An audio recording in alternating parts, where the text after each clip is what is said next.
Hi, everyone. Thank you for tuning in to the Dear Younger Self series.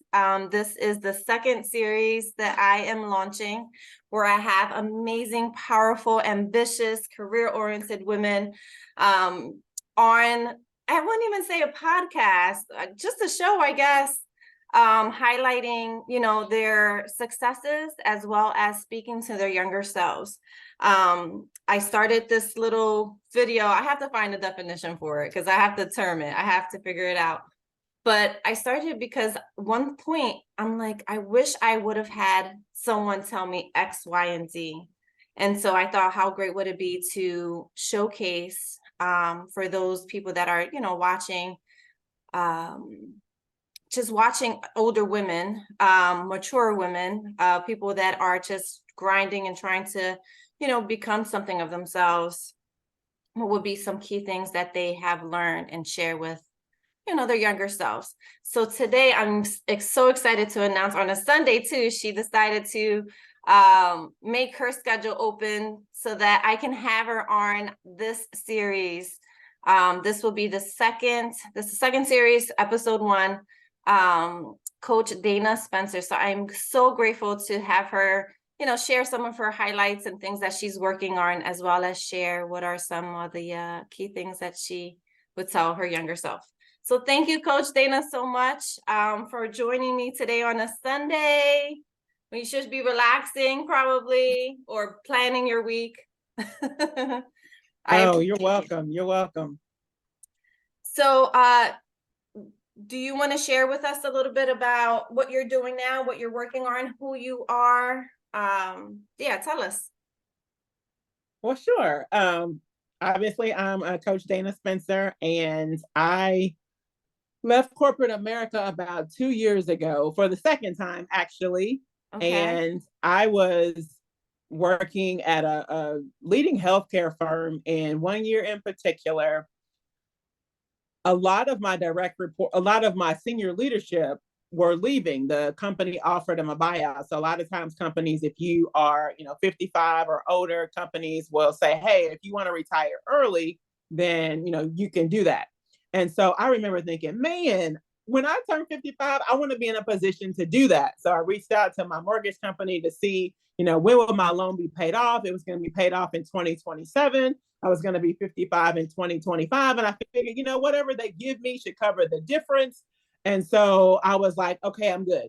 And then I met a lady that said retirement is a number, not an age. And that was the same response that I had. I was like, oh, wow, I had never heard anything like that before. And that just began. She ended up being my mentor to get started investing in real estate. And so I bought my first property. Well, that was my second property. Bought a property to renovate. And I did that. And I thought, everybody needs to know how to do this. So then I wrote a book, A Beginner's Guide to Financial Freedom Through Real Estate. And now I have my online course. And then in the middle of that, when I left corporate America, because I had the mindset of, okay, if I do this 3 or 4 times, I can replace my corporate salary. And so then my boss started talking slick, and I was like, you know what? I'm out. Yes. So I ended up leaving and starting the speaker program with Dr. Eric Thomas. Back then it was called Game Changers, which led me into extreme execution. So that's where we met with the extreme execution certification. And now I'm, selling my book, and I have a podcast, The Dana Spencer Show, that's super fun to have people on talking about real estate investing, as well as now athletes. So I coach athletes on how to get started investing in real estate using my book and online course so that they can retire comfortably. Beautiful, beautiful. So my head is spinning with all these things that you've been working on. But the first thing that I wanted to highlight is what your mentor had said, that retirement is a number, not an age. Can you tell us a little bit about that? What do you mean by number? Absolutely. So what is that number that if you earn that passively, then you can decide to retire when you want? So let's say that number is 3,000, 5,000. It's going to be different for everybody. Let's say that number is 10,000. Whatever that number is, then you just begin to work toward having $10,000 in passive income. So imagine if that was your number, and then you had $10,000 of passive income every single month, then you get to decide, do I want to continue to go to that job, or do I want to stay home with my family? Yeah. Yeah. Something that I can relate to recently. Absolutely. That's beautiful. So you're coaching right now, you're coaching athletes on how to retire in real estate to live comfortably. Um, you also have your book and you also have an online course. So all of that is generating income for you where you don't have to go back to corporate America. Am I summarizing that? That's the goal, for it to generate income in all those different areas, to your Yeah. point, so that I don't have to go back to corporate. The amazing thing is right now, the rental property that I have, that is what's keeping me afloat, thank the Lord. So having that positive cash flow.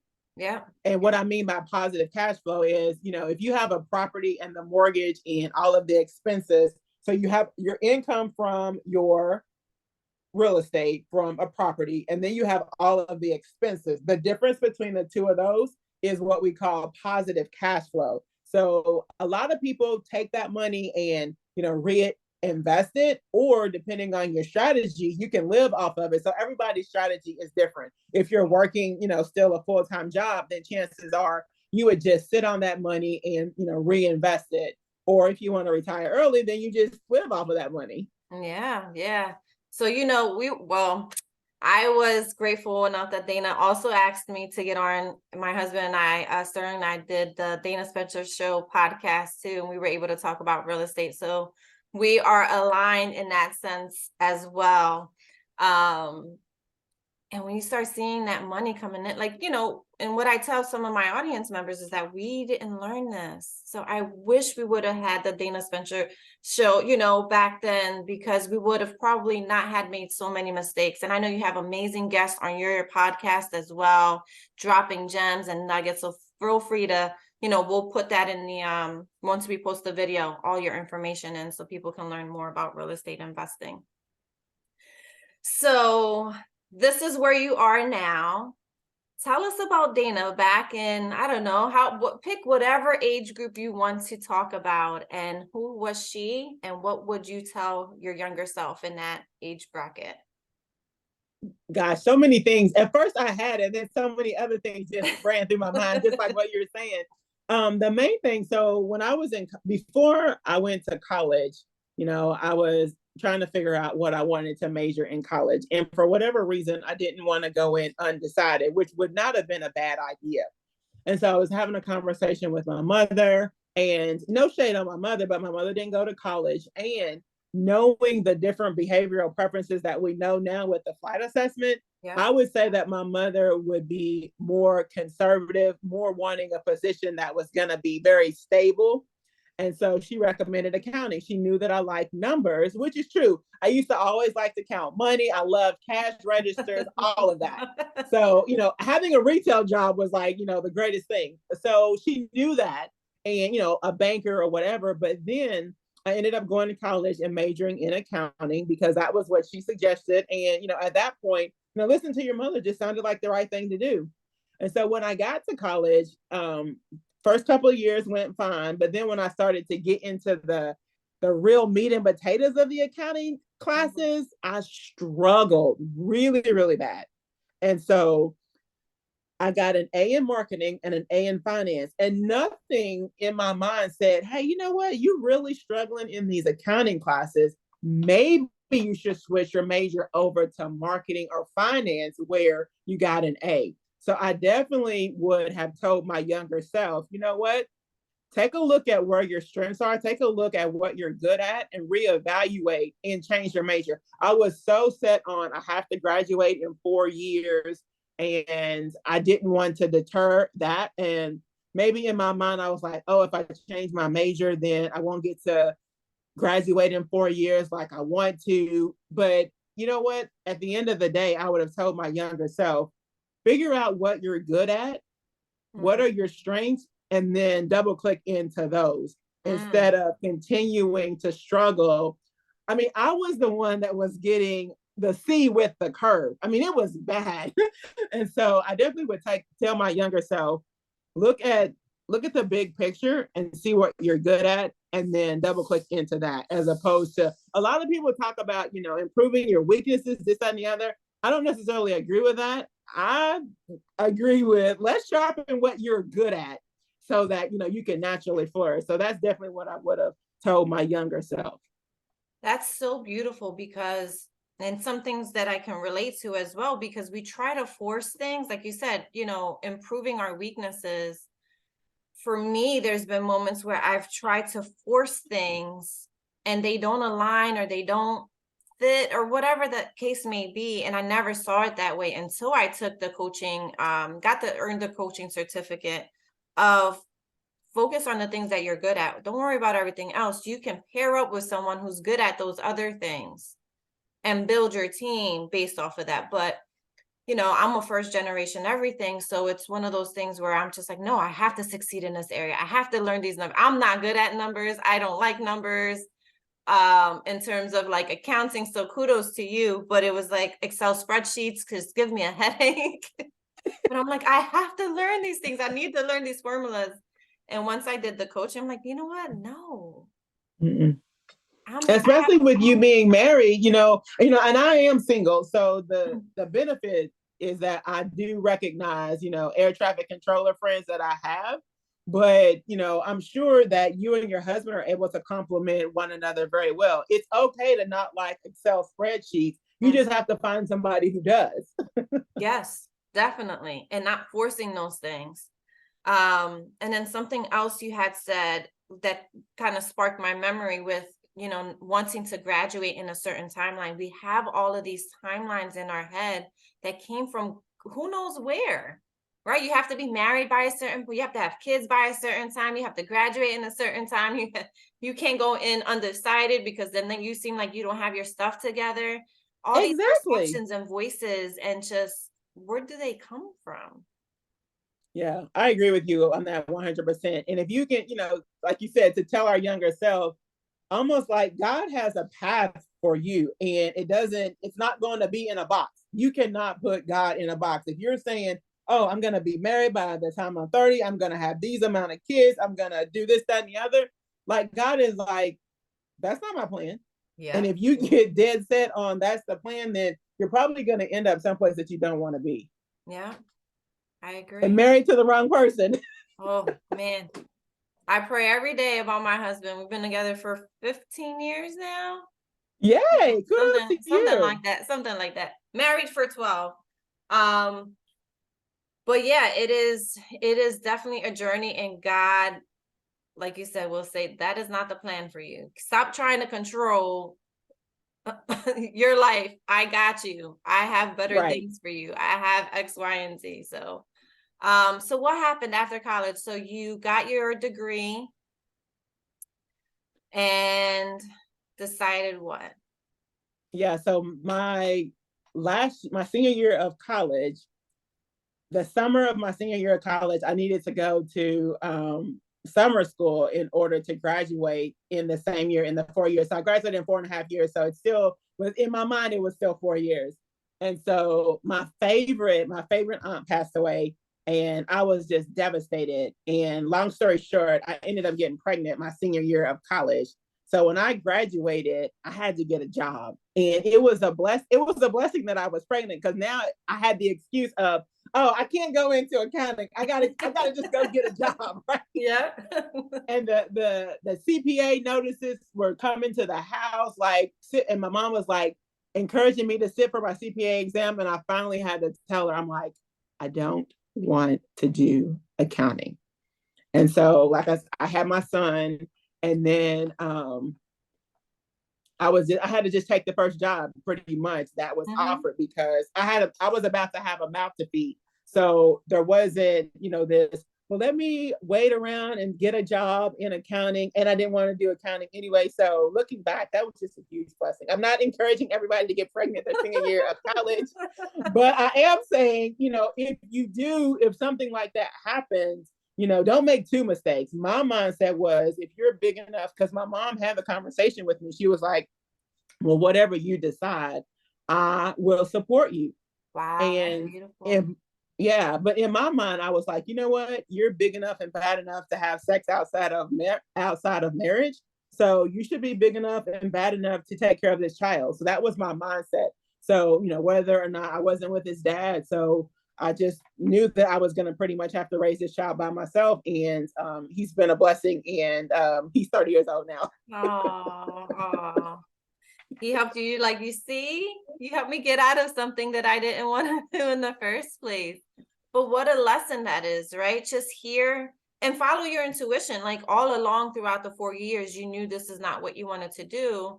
And so Mm-hmm. you did it for whatever reasons, whether it was to appease your mom, whether it was because you were prideful or just trying to control it or strengthen, the weaknesses that you had.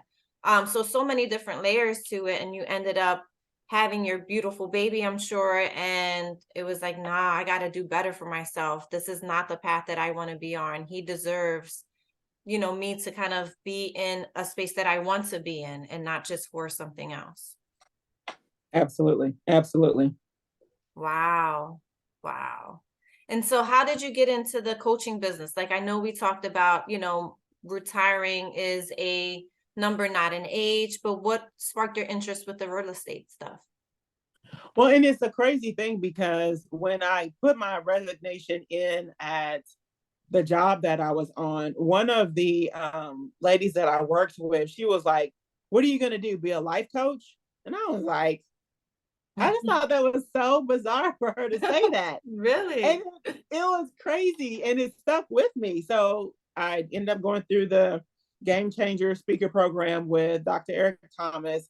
And then when the opportunity came along to get certified with the flight assessment, I've always been fascinated by how we think and how we're all different. And the company that I used to work for, we did strength finders and we were able to see, our top 5 strengths and then what jobs we would be best at. And one of them was, I think my number one strength was developer. And within developer, coach was there. But I always thought, basketball coach, volleyball coach. I never played sports, but my son coached, and I volunteered to help the volleyball team one time, and I was like, this is kind of cool. Like I kind of do like this, but getting certified with the program was kind of how coaching came along. And I was mentoring my sister for a little bit. Mm-hmm. And I was like, this is kind of fun. You have conversations with people and you help them figure out what their next step should be to help them accomplish their goals. And I remember years ago when people would say things like, well, what you should do is what you would do for free. And I remember thinking, there's nothing I would do for free. But that kind of stuck with me. So I definitely enjoy like having conversations with people, asking the right questions to try to help them to get to the solutions. So just always having that fascination with how people think, and is kind of how I ended up coming down the path with extreme execution and with coaching. And I just feel like everybody should know how to invest in real estate. It's one of the best ways, obviously, this, to achieve, wealth. It's I call it the biggest savings plan because I bought my first house in 2002. I paid $89,000 for it. It was an estate. It smelled horrible.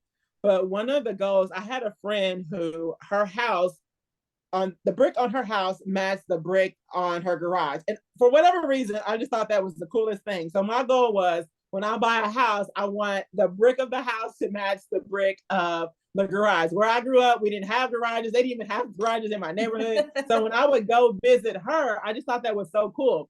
And so this house was like around the corner from where she used to live. And so even though it needed some work and this, that, and the other, it still was in moving condition, but it was $89,000, bought that house. And today that same house is worth over $200,000. So Wow. when you think about a savings plan, you can't save $100,000. Like if you were to try to save $100,000, something would come up. You would continue to pinch off of it. So a house is the best savings plan there is. Wow. Oh, again, my head is spinning. So you had mentioned in a good way, it's beautiful because it sounds like, and please correct me if I'm inaccurate here, but it sounds like you're just following not only feels good, but like what speaks to you, and following your intuition and listening to, I don't want to say signs, but like there's signs of, everywhere where you're just, your path is being built or developed, and you're identifying what that looks like for you. And you're sticking true to it. So every time you stick true to what God has in store for you, more stuff, more blessings, more opportunities come your way, and it lightens up the path even further. So it sounds like, you're from college, you're listening. Right. And In the a sense. one interesting thing too is that, they talk about, niching down. So when you think about, coaching people to invest in real estate, and you're like, well, who are you going to coach? Because if you try to help everybody, then you won't help anybody. And so, I'm trying to figure out, okay, who should my niche be? Should it be single moms because I'm a single mom? Should it be, when I was looking at the analytics on LinkedIn, I used to be in technology. So a lot of people from technology were looking at my profile. So I'm like, oh, is it women in technology? And then I'm listening to a podcast, and this is to your point of, being guided and God is just like revealing things to you. I'm listening to a podcast and they're talking about, athletes making all this money. And when they retire, then, a lot of them are filing bankruptcy or they're broke or whatever. And in my mind, I kid you not, I was like, why didn't anybody teach them how to invest in real estate? And Mm-hmm. I promise you, that's when the Lord gave me the nudge, like, well, you can teach them. Yeah. But here's the thing, to your point, I'm not an athlete. And so the first thing that people are like, well, were you an athlete?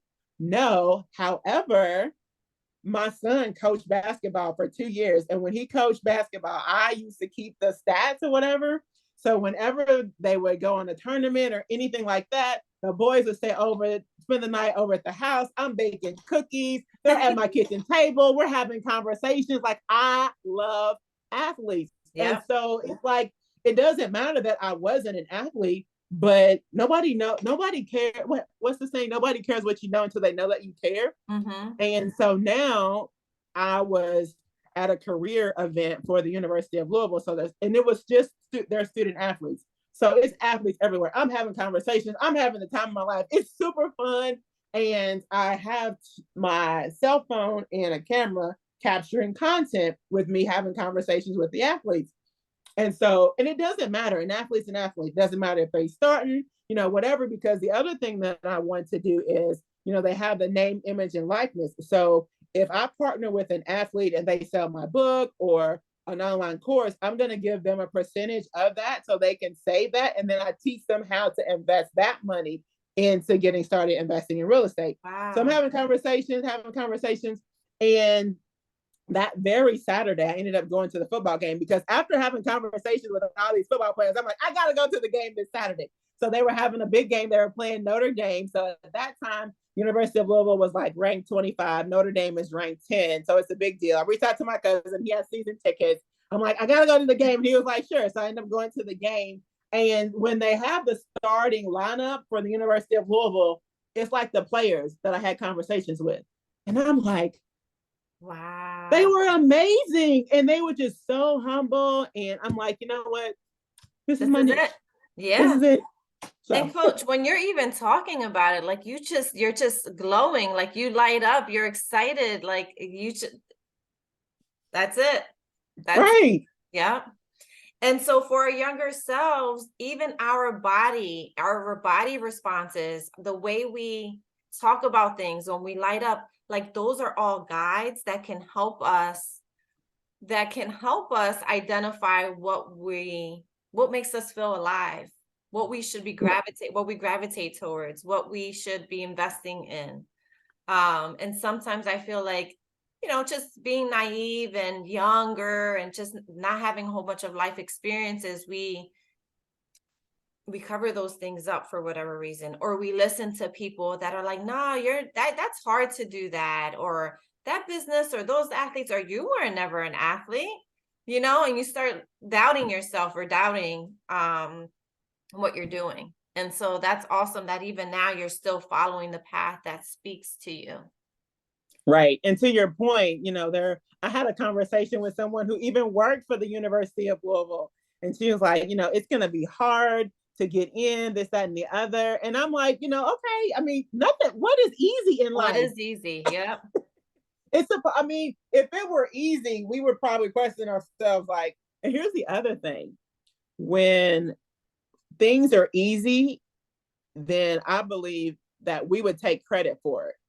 So if it was easy for me to just, have conversations with athletes, if that was easy for me, then I would take credit for it. To coach athletes in order to get started investing in real estate, and that's nothing that I've done, I'm going to give all the credit and glory to God, because he's the one that has connected me with the relationships that I needed in order to even get to this point. If it was going to be, oh, I was an athlete, this is why I'm able to do, you hear how many times I said Yeah. and then that's when he's not going to bless, and that's when he's going to take his hands off the situation. But if I realize I'm at this table, I'm in this room only by the grace of God, then I believe he's going to continue to bless and continue to open those doors for me. Wow. So listen, everyone, Coach Dana has dropped so many gems and nuggets and just literally inspired me to also start writing out the things that really motivate me and inspire me and make me feel alive, and being in tune to how my body responds to those things. So if my body is shutting down, or if I'm like dreading something, and we can go on about feelings, because Dr. Eric Thomas talks a lot about feelings too. That's a whole other situation, but really digging deep into what speaks to us and makes us feel alive. Whether you're in college, whether you're in high school, trying to figure out what subject or field you're going to get into in college, whether you're getting out of the college career and trying to figure out what your job is going to be. Along those transitions, Coach Dana has been able to, identify things that she felt like fit for her, was a good fit for her, and things that weren't. And so speaking her truth, writing her truth, walking in her truth has gotten her to the point where she's investing in real estate, has a book, has an online course. She's coaching athletes on real estate investing. So stay true to who you are. And, assessments are a great tool to identify those things, and getting a mentor, most definitely. Absolutely. Absolutely. Oh man. Any final words for our younger selves, Coach? I would just say, understand when it's time to pivot. When you continue, because a lot of times it's hard to understand the difference between when God is closing a door and when you should move on. So like when I was in corporate America, he was shutting that door for me because I was applying for this job, applying for that job, and it was like, nope, nope, nope, nope, nope, nope, nope.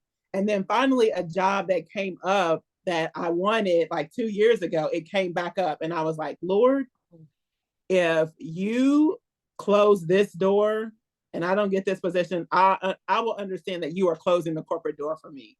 And long story short, I didn't get that position. I'm like, okay, I got you, Lord. You're closing this door. So be so in tune with the Lord and what he's trying to do in your life, so that when he is closing those doors, it doesn't mean that it's not going to be hard. That's the difference. Because like with real estate, it's hard.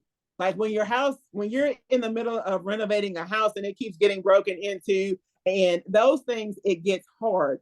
But don't quit until you get to the finish line. The finish line with investing in real estate was getting the property to where it's cash flowing. So even with real estate and in the midst of that, you can't quit. So same thing with life. Whatever happens, and if the Lord is closing the door, figure out which door he's opening for you and walk in that door. Don't try to kick in the door that he's closed. Yeah. Make sure you're walking in the door that he's opening, and don't be distracted by him. Because a lot of times there's things that we want and we're like, no, this is the door. I know this is the door. And this door is open over here. Yeah. So make sure you're being in tune with what God is really telling you, and then walk in the blessings that he has for you. Yeah. I mean, I felt like even with my situation that I'm not going to really highlight here, but it's one of those things too of like just being still, like your point of like just being in tune. What helps with that is meditation, prayer, just being still, listening to the signs that he's given, because he has that path for us. And so whether we choose to listen or not, but it's there. And so with my recent decision, everything was there, but my heart and my mind were on two different levels, or they weren't communicating.